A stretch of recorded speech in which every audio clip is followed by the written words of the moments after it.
Let me tell you something that most people only learn after years of frustration, rejection, and being overlooked. Respect is not something you request. It is not something you negotiate.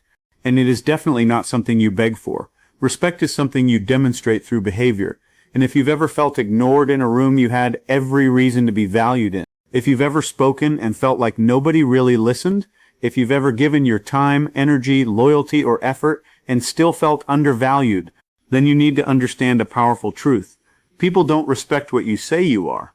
They respect what you repeatedly prove you are. And there are 4 powerful behaviors that change everything. 4 shifts that alter how people see you, treat you, respond to you, and ultimately value your presence.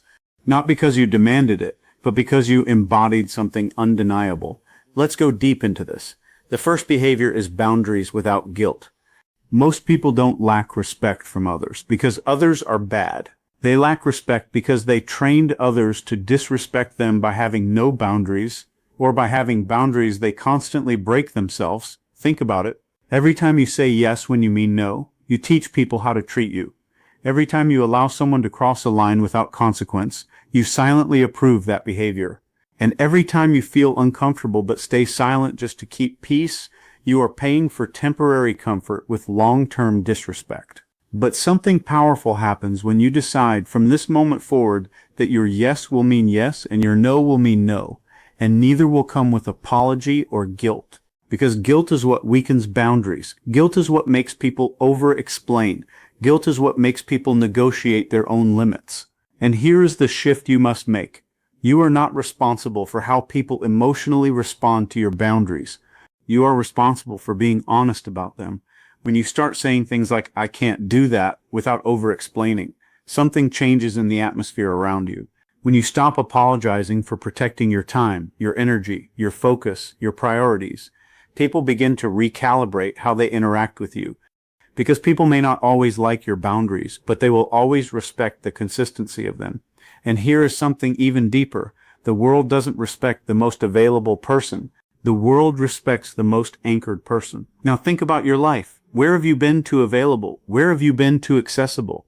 Where have you been saying yes just to avoid discomfort? Because the moment you stop doing that, you don't lose respect, you become respect. The second behavior is emotional control under pressure.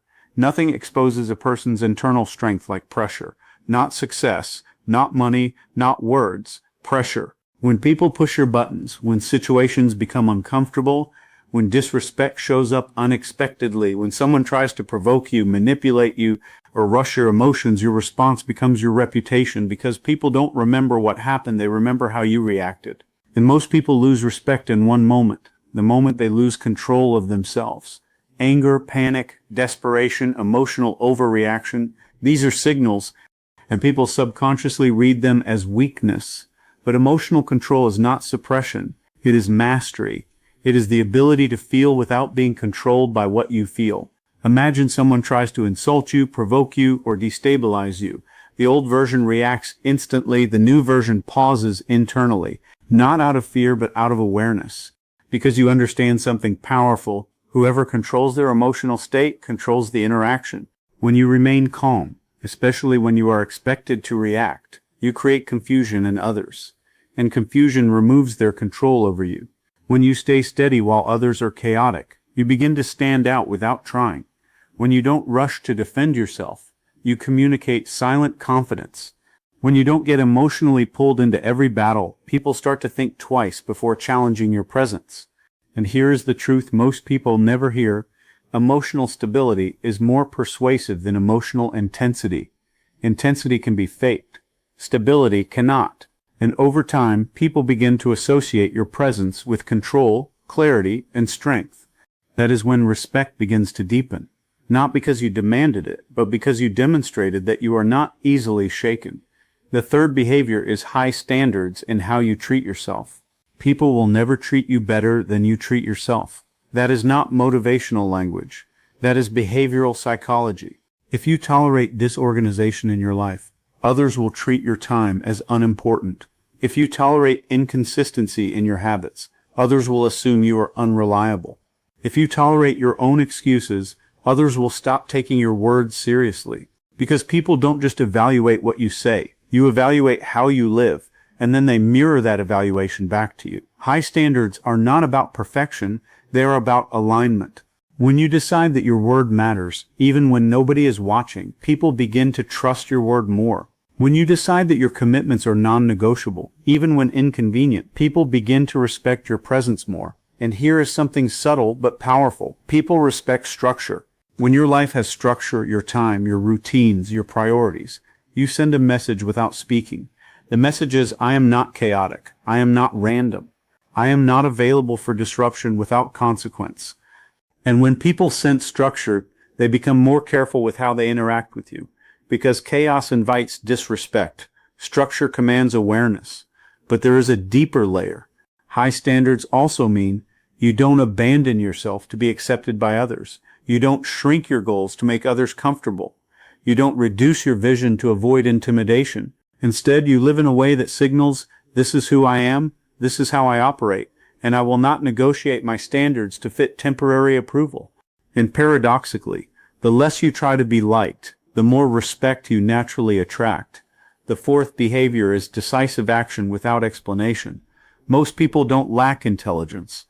They lack decisiveness. They overthink, overanalyze, overdiscuss, overexplain, and in doing so, they weaken their authority.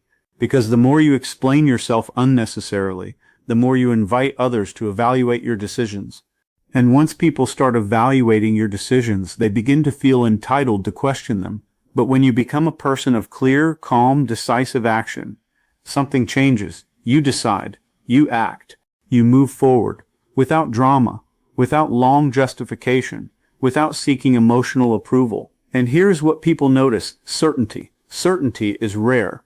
And anything rare becomes valuable. When you move with certainty, even if others don't immediately agree, they begin to respect your direction. Because certainty communicates leadership.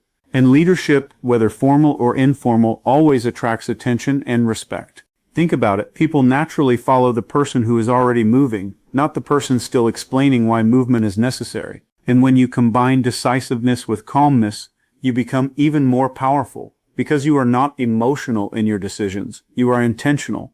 There is a difference between reacting and deciding. Reaction is driven by emotion. Decision is driven by clarity, and clarity always outperforms emotion in the long run. Now imagine what happens when these four behaviors begin to work together in your life.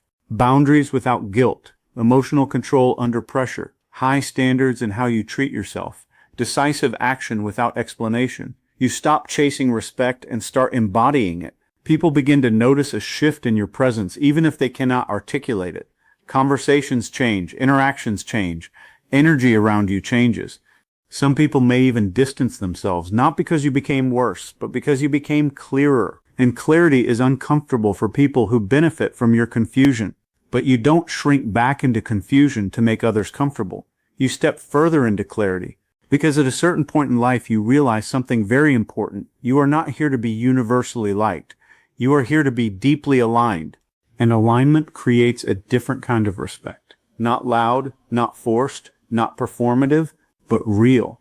The kind of respect that doesn't need validation. The kind of respect that doesn't need attention. The kind of respect that exists even in your absence. And once you start operating from that level, you stop asking how to get respect, and you start noticing that respect has been responding to you the whole time. You just weren't operating at the level that triggered it. Everything begins to shift when you stop negotiating your boundaries, when you stop surrendering your emotional control, when you stop lowering your standards, and when you stop delaying your decisions. Because at that point, your behavior becomes the message, and the message becomes undeniable.